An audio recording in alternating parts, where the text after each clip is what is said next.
Welcome back to Live Now from Fox. We are watching this live look right now at Air Force One. It just landed there in D.C.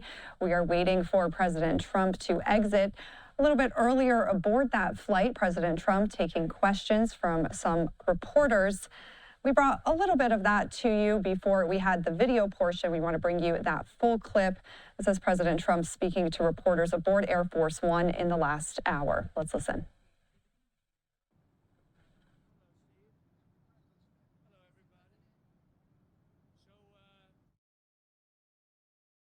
Low inflation, very low inflation. Prices are down, way down. Gasoline is less than $2 in many places a gallon, which nobody expected to see, but I did, because we're going by the initial expression of drill, baby, drill, and prices are coming down very strongly. And as goes gasoline and oil and gas, so goes the rest of other products that were high because of Biden. So we inherited a mess, and we've brought our country back very, very powerfully. Crime numbers are way down, despite the fact that they let in 25 million people, many of whom should not have been allowed into our country with their open border policy. But it's the country's doing very well. Any questions? What are you expecting from these Iran talks in Geneva tomorrow? So I'll be involved in those talks indirectly, and they'll be very important. We'll see what can happen. It's been typically, Iran's a very tough negotiator. They're good negotiators, or bad negotiators. I would say they're bad negotiators, because we could have had a deal instead of sending the B-2s in to knock out their nuclear potential, and we had to send the B-2s. I hope they're going to be more reasonable. They want to make a deal. Have you been told that a deal is next to impossible? No, I think they want to make a deal. I don't think they want the consequences of not making a deal. They want to make a deal. Are you going to sit down with Democrats this week on DHS funding, sir? I will, but, we have to protect our law enforcement. They've done a great job. I just got finished saying that we have the best crime numbers we've had in many years, and on murders, 125 years. And that's despite a lot of people that shouldn't have been let into our country coming into our country, criminals, many, many criminals. But we've taken out tens of thousands of people, brought them back to their countries. Many of the criminals that were brought in, allowed to come in, have been removed. So, we're okay. But to have the best crime numbers, which aren't made by me, these are made by people that do that, many left-leaning. We have the best murder numbers. Horrible thing to say, but we have the best murder numbers since 1900. That's before my father was born. 125 years, think of it. The best crime numbers since 1900 having to do with murder, and really good crime numbers, the best in years. Are there any demands that Democrats are making that you're okay with? Well, I don't like some of the things they're asking for. We're going to protect law enforcement. We're going to protect ICE. They're part of the whole system that is working. In Washington, D.C. now is considered a very safe city. When I took over, it was a city that you were losing 2-3 people a week. Over 100 people a year were being murdered in Washington. Now it's considered a very safe city. And we did that. I did it over a fairly short period of time, too. On DHS, recent news reports have discussed the widespread belief that Kristi Noem and Corey Lewandowski are in a personal relationship. Is that a bad look?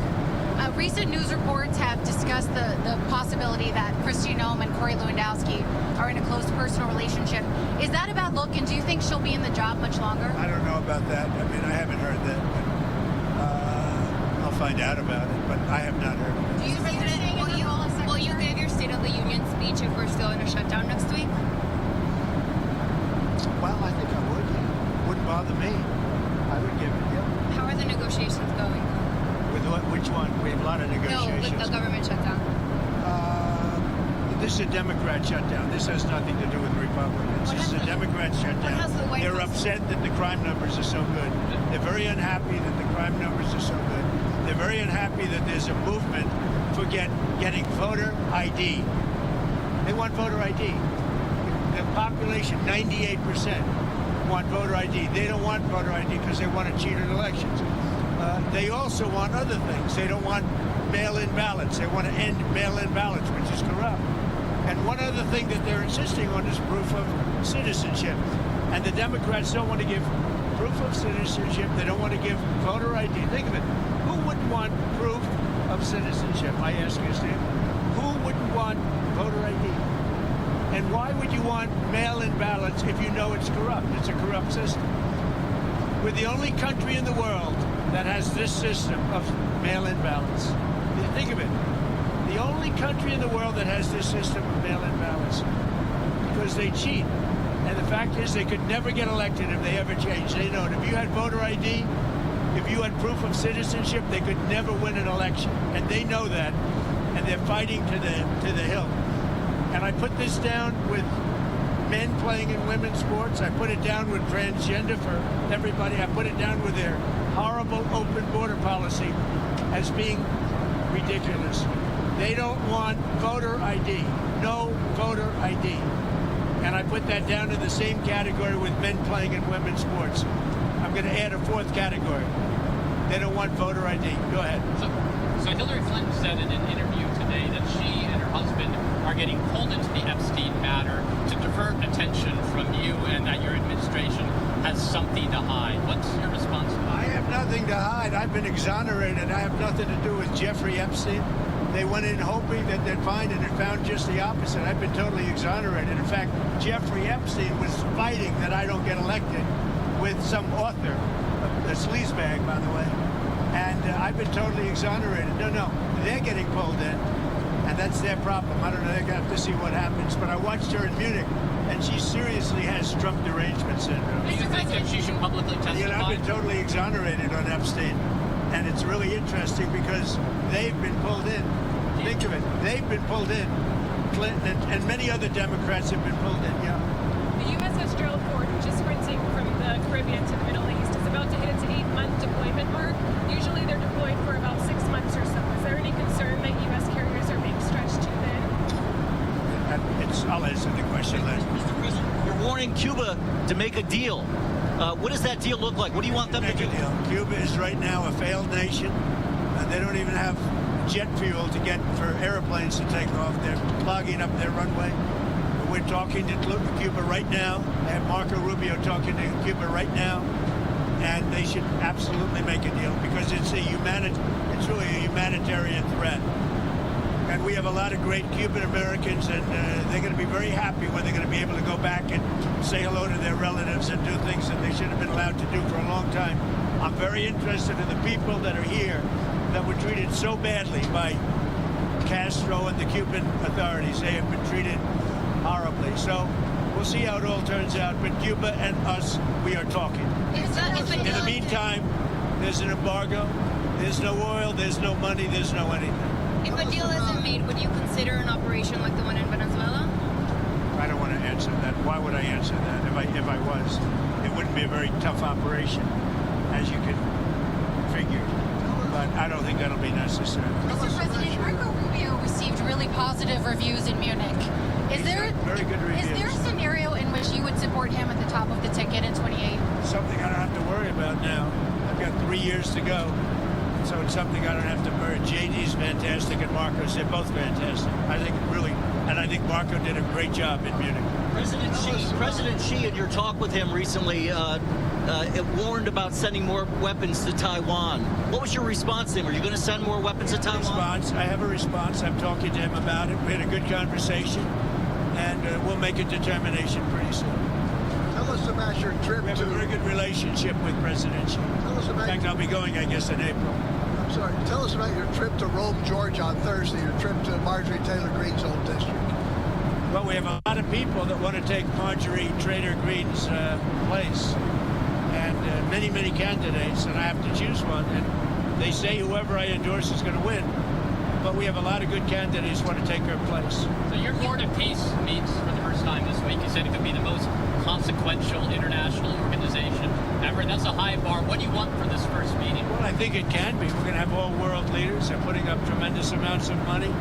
And I think it's going to go far beyond Gaza. I think it'll be peace all over the world. And we're working in conjunction with the United Nations. Look, the United Nations is there. They haven't lived up to potential. The United Nations has great potential. They haven't lived up to the potential. But I think they might aid us a little bit. But we have the greatest leaders in the world joining the Board of Peace. And we'll be doing it in conjunction with, in some cases, the United Nations, and see if we can get the United Nations to get on the ball. You've been a kingmaker in a lot of Republican primaries. A lot of people, including foreign nations. I was very honored to see that a very wonderful prime minister in Japan won by a landslide. I think she was going to win, but she won by just about the biggest vote ever in Japan. And she attributed my endorsement for that. And that's very good because we have a great relationship with her and Japan. a lot of Republicans in D.C. are asking you to endorse John Cornyn, but you haven't yet. Is there a chance you would endorse Paxton, and why haven't you endorsed Cornyn? I just haven't made a decision on that race yet. It's got a ways to go, and I haven't. He's a good man. John is a good... I like all three of them, actually. I like all three. Those are the toughest races. They've all supported me. They're all good, and you're supposed to pick one. So we'll see what happens, but I support all three. Are you going to get involved in the rift between UAE and Saudi Arabia? No, I'm not. I would be. What do you think of that? I would be. Well, I can settle it very easily. But they have they do indeed have a rift, and we can get it settled very easily. I settle wars. I settle a lot of rifts between countries. You've been noticing, right? That's an easy one to settle. On Venezuela, Nancy Rodriguez last week said that Nicolas Maduro is still a legitimate president and is innocent. I know you said the relationship is a 10, but I'm curious what's your I thoughts think on we have that? a great relationship. I think she probably has to say that. I think politically maybe she has to say that. But the relationship with Venezuela, she's doing a very good job. And I fully understand that statement. You're going to have Ukraine talks tomorrow as well in Geneva with Witkoff and Jared Kushner. What are you expecting there? Is there Well, they're big talks. It's going to be very easy. I mean, look, so far, Ukraine better come to the table fast. That's all I'm telling you. We are in a position. We want them to come. And by the way, I watched AOC answering questions in Munich. This was not a good look with the United States. I watched Gavin Newsom answering questions in Munich, and this was a bad look for our country. These two people are incompetent. And at least Hillary's competent. She's just Trump deranged. She was so deranged. She is an angry woman. But I watched the other two speaking and answering basic questions. Look, Gavin has destroyed California. And AOC, I never heard her speak very much. And they started answering questions. She had no idea what was happening. She had no idea how to answer, very important questions concerning the world. But she can't answer questions concerning New York City either, because New York City is got some problems. Now that Gaza's entering phase 2, should Israel lift its ban on foreign journalists being allowed into Gaza? We'll be lifting a lot of bans pretty soon. I think you're going to see everything opening up. Gaza, look, we have peace in the Middle East. Now, you have some flames here and there, but we essentially have peace in the Middle East, and that happened primarily when we did the B-2 attack on the potential nuclear power. They would have had a nuclear weapon within 1 month. If that happened, it would have been a whole different deal. Okay, thank you very much, everybody. Things, the $5 billion that you announced yesterday for the Board of Peace, is that a down payment, or are you expecting more? We want to help people. That's peanuts compared to the kind of money that has been spent in the Middle East by Bush, by Obama, by all of these people, by Biden. I mean, the money he spent. But the money he spent, that's such a small amount of money by comparison.